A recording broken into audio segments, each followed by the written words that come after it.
Welcome friends, मेरे channel परम electronics में आपका स्वागत है। चलिए आज थोड़ा सा डिस्कस करते हैं कौन सी इंजीनियरिंग ब्रांच जो है बेस्ट है, क्योंकि JEE का एग्ज़ाम जो है अभी वो क्या है।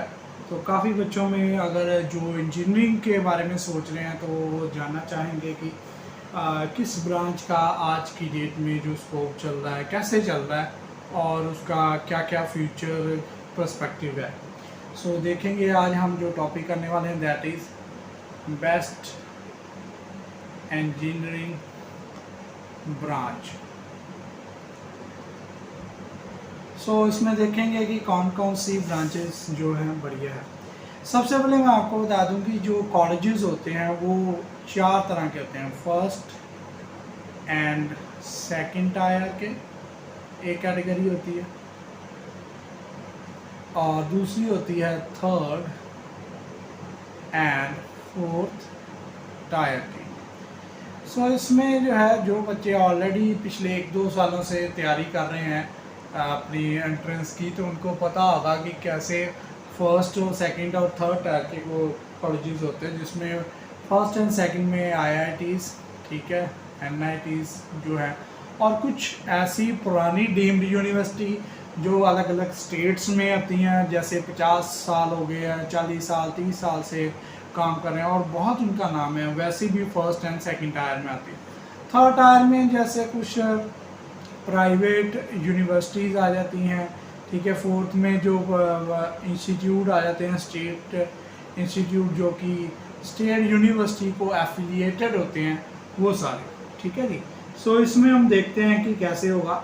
अब इसमें फ़र्क क्या होता है? फ़र्क देखिए, चीज़ें सारी इसमें वही हमने फ़र्क इसमें पढ़ना भी वही है, सिलेबस भी तो अगर कह सकते हैं थोड़ा बहुत मॉडिफाई करते हैं, थोड़े कईयों में एडवांस होंगे या जो डिमांड के अकॉर्डिंग वो जो है नए नए सिलेबस बनाते हैं।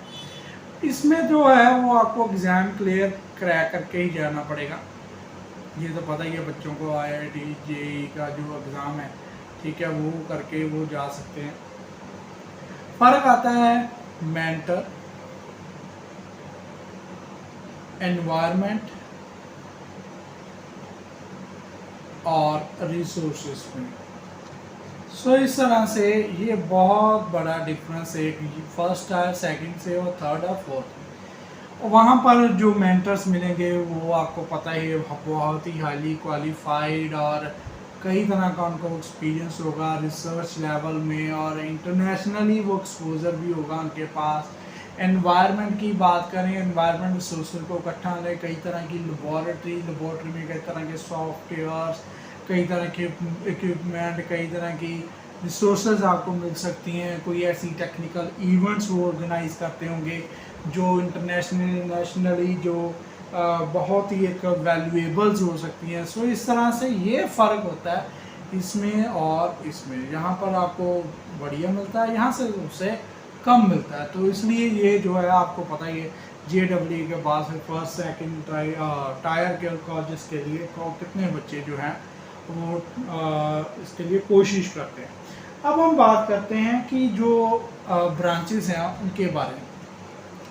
जो ब्रांचेस हैं उसमें कॉम्प्लिकेट नहीं होना, उसमें कंफ्यूज नहीं होना कि कौन कौन सी ब्रांचेस हैं और क्या इसमें रहेगा। सबसे पहली बात जो मेरी आपको गाइडेंस है एज ए +2 स्टूडेंट, थोड़ा सा आप +2 फिजिक्स जो है, अगर आप जैसे नॉन मेडिकल या मेडिकल बोलते हैं, फिजिक्स को पढ़ेंगे, क्योंकि इंजीनियरिंग का जो ज़्यादातर लिंक है फिजिक्स और मैथमेटिक्स के साथ आता है। केमिकल केमिस्ट्री का भी होता है, अगर केमिकल इंजीनियरिंग या बायोटेक इस तरह की आप लें। इसमें देखें कि अगर जब आप फिजिक्स पढ़ते हैं उसमें कौन से पार्ट आपके जो इंटरेस्ट में है। अगर आप अपने इंटरेस्ट के अकॉर्डिंग जाना चाहते हैं, सबसे पहली बात इंटरेस्ट ज़रूरी है। ये नहीं कि जो मार्केट में ऐसा हो कि आपका इंटरेस्ट मैकेनिकल इलेक्ट्रिकल की चीज़ों में हो, सिविल की चीज़ों में हो, और आप ज़बरदस्ती CSE ले लें, तो वो भी गलत बात हो। हालांकि मैं बताऊंगा कि किस किस का जो स्कोप है, पर सबसे पहली बात आती है आपका इंटरेस्ट। तो उसको आपने कैसे देखना है, तो आपने फिजिक्स जब पढ़ते हैं +1 +2 की, उसमें देखें कई पार्ट्स हैं, जिसमें मैकेनिकल का पार्ट है, इलेक्ट्रॉनिक का पार्ट है, इलेक्ट्रिकल जो इलेक्ट्रॉनिक्स है उसके साथ है। सीएससी का जो है उसका ज़्यादातर इसमें फिजिक्स में नहीं आता। तो हम देखते हैं कि कौन कौन सी branch, CSC, ECE, ENTC and electrical and electronic and communication, electronic and telecommunication और सीएससी। सो इसमें जो एवरेज पैकेज निकल के आता है वो 12 से 15 लाख, ये मैं सारे ग्रुप की बात कर रहा हूँ। ज़्यादातर वैसे सीएससी के लिए आता है, एवरेज आता है।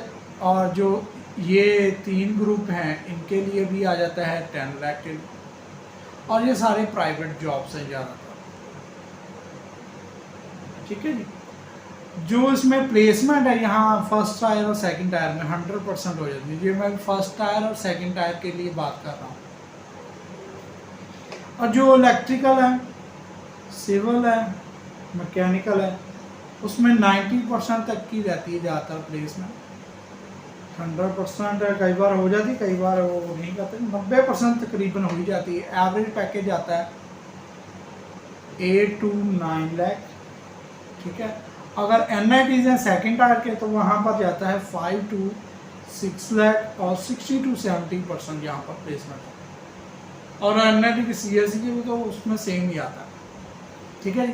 तो अगर हम बात करें, ये तो था फर्स्ट एंड सेकंड टायर के बारे में। थर्ड एंड फोर्थ टायर, तो इसमें थोड़ा सा आपको चीज़ें जानकारी में, ज़्यादातर सीएससी की प्लेसमेंट रहती है जिसमें एवरेज पैकेज 2.4 से लेकर 3.6 लाख तक रहता है, ठीक है। और सॉफ्टवेयर जॉब्स, ठीक है, रहती हैं। और ज़्यादातर बीपीओस भी और बिजनेस की मैनेजमेंट की जॉब्स रहती हैं। एमई, ईसी, ये जो है ईसी जो अभी इधर भी की बात करें, इधर तो प्लेसमेंट है ही है।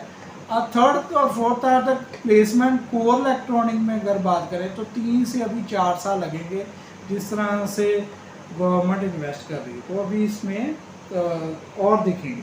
सिविल वाले लोग आर्किटेक्ट में फील्ड में देखें, उसमें ज़्यादा डिमांड रहेगी अगर आप सिविल चूज करते हैं। इसी तरह से इलेक्ट्रिकल और ई व्हीकल आने वाला है, एक बहुत बड़ा ट्रेंड। गाड़ियों के ऊपर गवर्नमेंट सब्सिडी भी देगी, गाड़ियों को बनाने के लिए बहुत कुछ करेगी। सो जिसके लिए ये भी ट्रेंड आएगा। बाकी जनरल डिमांड तो रहती है, जनरल ब्रांचेस हैं, एवरग्रीन ब्रांचेस हैं, इलेक्ट्रिकल, मैकेनिकल, सिविल। सो उसके रिगार्डिंग अगर प्लेसमेंट की बात करें थर्ड एंड फोर्थ में तो इतनी ज़्यादा नहीं रहती, ठीक है। कोर में अगर कोई आ गई तो ठीक है, नहीं तो खुद से उनको ज़्यादातर ढूंढनी पड़ती है। और जो सैलरी पैकेज है स्टार्टिंग 10 to 12,000 के करीब मिलता है, ठीक है। और इसी तरह से फिर क्या होता है कि अगर मान लीजिए गवर्नमेंट जॉब्स की तैयारी करनी, तो इसमें क्या है कि ये सारी ब्रांचेस में गवर्नमेंट जॉब्स की जो तैयारी करने की बात आती है, ठीक है।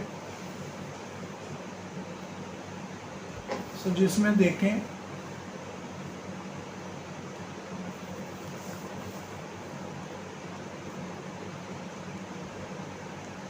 उसके लिए आपको पहली बात तो आप टेक्निकल करना चाहते हैं कि नॉन टेक्निकल, क्योंकि इसके बाद स्कोप आएगा आपके लिए। नॉन टेक्निकल को कोई भी आ सकता है, IAS, IPS, ठीक है, बैंकिंग, ठीक है, रेलवे, कई तरह के। सो यहाँ पर आ जाते हैं, आपको पता है कोर कंपनीज होती हैं जो PSU होती हैं, वहाँ पर आपको कैसे क्लियर करना है इनके एग्ज़ाम। बेसिक्स पढ़ें, टेस्ट सीरीज़ करें, ठीक है, कहीं कोई क्वेश्चन बैंक है उसको ट्राई करते हैं। सो इस तरह से उनकी तैयारी जो है कर सकते हैं। सो अगर अब हम सैलरी के बिहाफ पे बात करें तो मैंने आपको बता ही दिया कि उसमें आती है CSE, ठीक है। और फिर EC की बात करें तो इसके कारण यही है कि कोर जॉब्स बनती हैं। अब सीट्स जो है ज़्यादातर क्या होता है, इसमें भी मिल जाती है तो इसमें लोग ज़्यादा कम जाते हैं तो इसमें ही चले जाते हैं, ठीक है। सो 3-4 साल बाद शायद इसमें दिखे आपको जॉब्स, और बाकी जो है ब्रांचेस वो एवरग्रीन है, उनकी जो सैलरीज में आपको मैंने बता ही दिया। तो अगर हम बात करें तो इस तरह से आप जो है अपनी जिंदगी की ब्रांच जो है चूज़ कर सकते हैं, ठीक है जी। सो अगर ये वीडियो मेरी आपको अच्छी लगे तो प्लीज़ लाइक एंड शेयर ज़रूर करें और कंसर्न पीपल तक मुझे ज़रूर पहुँचाएं। Thank you very much.